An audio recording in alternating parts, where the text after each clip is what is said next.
সন্মান জিন্দাবাদ জিন্দাবাদ জিন্দাবাদ অসমতা সন্মান জিন্দাবাদ জিন্দাবাদ জিন্দাবাদ জিন্দাবাদ আমাৰ দাবী আমাৰ দাবী পূৰ্ণাংগ মত খাদ্য আহিত পৰিষদ গঠন কৰক পূৰ্ণাংগ মত খাদ্য আহিত পৰিষদ গঠন কৰক জনজাতিকৰণ লাগিবই We want SD. SD No SD, no rest. No SD, no rest. No SD, no rest.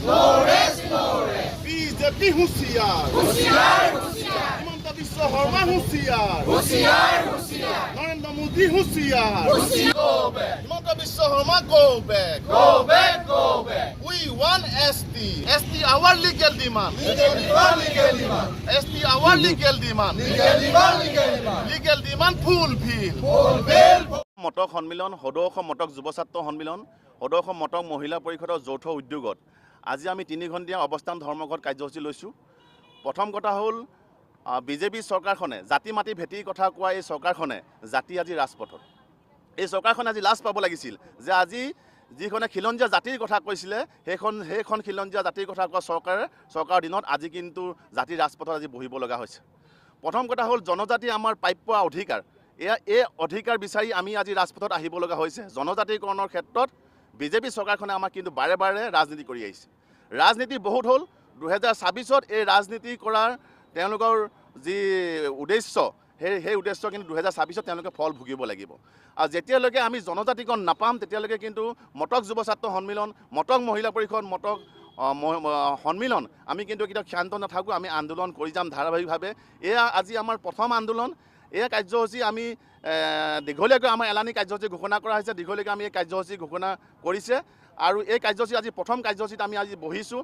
আৰু এই যি জনজাতিকৰণৰ ক্ষেত্ৰত অসমৰ যি মুখ্যমন্ত্ৰী হিমন্ত বিশ্ব শৰ্মা তেওঁ 10টা সময়তে তেখেতে 10টা ৰূপ লয়। যেতিয়া কা আন্দোলন হ'ল সেই সময়ত তেখেতে কা আন্দোলনৰ সময়ত তেখেতে ঘোষণা কৰিছিল যে 6টা জনগোষ্ঠীক দাড়ি কমা নোহোৱাকৈ জনজাতিকৰণ দিয়া হ'ব। এতিয়ালৈকে কিন্তু জনজাতিকৰণৰ ক্ষেত্ৰত তেখেতে সদায় পাভলতি মাৰে। এতিয়া আপোনালোকে দেখিছে যে আজি গত এবছৰ আগত 17টা জনগোষ্ঠীক জনজাতিকৰণ দিলে, কিন্তু অসমৰ 6টা জনগোষ্ঠী জনজাতিকৰণৰ পৰা তেওঁলোকে আজিও কিন্তু কি আছিলে জনজাতিকৰণৰ পৰা তেওঁলোকে বিৰত আছে। সেইকাৰণে আমি ক'ব বিচাৰিছোঁ যে সদৌ অসম মটক যুৱ ছাত্ৰ সন্মিলনৰ এই আমাৰ জন্মলগ্ন দাবী। আমি ক'ব বিচাৰিছোঁ যে যদি আমাক 2026 চনৰ ভিতৰত যদি জনজাতিকৰণ আমাক নকৰে তেতিয়াহ'লে 2026 চনত অসম চৰকাৰ আৰু কেন্দ্ৰীয় চৰকাৰে ইয়াৰ ফল ভুগিবলৈ সাজু হৈ থাকক।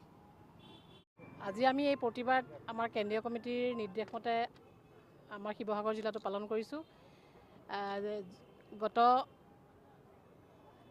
7 তাৰিখৰ আমাৰ যি তাত কেন্দ্ৰীয় কমিটিৰ যৌথ সভা হৈছিলে মটক সন্মিলন মটক যুৱ ছাত্ৰ সন্মিলন আৰু মটক মহিলা পৰিষদৰ যিহেতু আমাৰ বিজেপি চৰকাৰখনে আমাক জনজাতিকৰণ মৰ্যাদা দিম বুলি বাৰে বাৰে তেওঁলোকে আমাক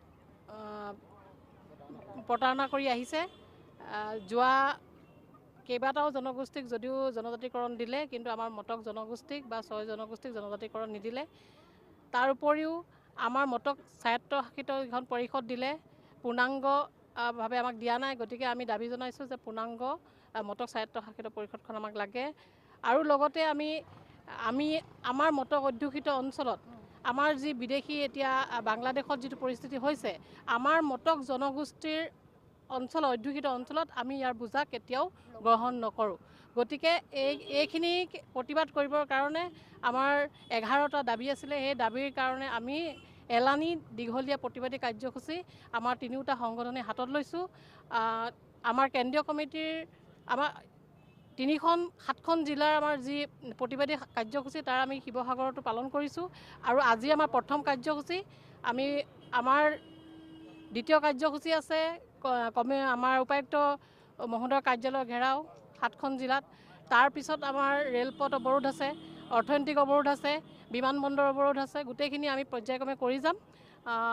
আৰু আমি এই দাবীখিনি যেতিয়ালৈকে আমি তেখেতসকলে আমাক প্ৰতিশ্ৰুতি নিদিয়ে তেতিয়ালৈকে আমি অব্যাহত ৰাখিম।